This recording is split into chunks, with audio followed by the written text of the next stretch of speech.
Hello, আজকে আমি কথা বলবো আমরা কাউন্সেলিং ডায়েটিশিয়ান যারা বা নিউট্রিনিস্ট যারা কাউন্সেলিংয়ের জন্য বহু ক্লায়েন্ট আমাদের আর কি পেতে হয় এবং বহু ক্লায়েন্ট আমাদের হ্যান্ডেল করতে হয়। তো এরকমই বহু ক্লায়েন্ট আমার কাছে এসেছে এবং শোনা যায় এরকম কথা যে আমার না ঠান্ডা লাগার প্রচুর ধাত, অল্পতেই ঠান্ডা লেগে যায় বা ঠান্ডা লেগেই থাকে। তো আমি কি কলা খেতে পারবো বা দই খেতে পারবো? এবং আপনি যদি নর্মালি কাউকে জিজ্ঞেস করে থাকেন বা তাদের বাড়ির লোক বলুন বা আদারওয়াইজ নর্মাল মানুষরা সঙ্গে সঙ্গেই বলবে যে না, যাদের ঠান্ডা লাগার ধাত তারা কিন্তু কলা বা জেনারেলি কোনো ধরনের কলা বা দই খেতে পারবেন না।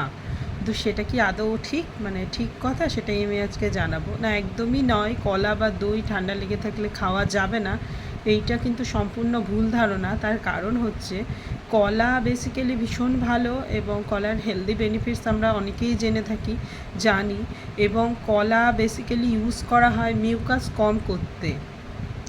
কাশি যখন হয় তখন মিউকাস কম রাখার জন্য যে ধরনের ফুডগুলো ইউজ করা হয় তার মধ্যে কলা কিন্তু একটা ফুড।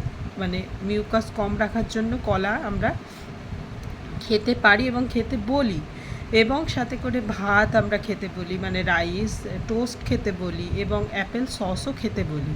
তার কারণ হচ্ছে এই ফুডগুলো কিন্তু মিউকাসকে কম রাখতে সাহায্য করে। তো সুতরাং কলা কিন্তু খাওয়াই যাবে, এটা বোঝা গেল। এবং সেকেন্ড অপশান আসছে দই। দই কি খাওয়া যায় ঠান্ডা লাগলে, ঠান্ডা লাগার ধাত থাকলে? একদমই খাওয়া যায়, কারণ দই, টক দইয়ের হেলদি বেনিফিটস আমরা কিন্তু সকলেই জানি যে কতটা কার্যকরী, এবং প্রিবায়োটিক সেটাও আমরা জানি। ফার্মেন্টেশন ফুড, এটা নিয়ে বলার কোনো বিকল্প রাখে না। তো দই অবশ্যই খাওয়া যাবে, শুধুমাত্র খেয়াল রাখতে হবে যে দইটা যেন ফ্রিজের না হয়, মানে ঠান্ডা দই বার করে করে খাওয়া যেন না হয়।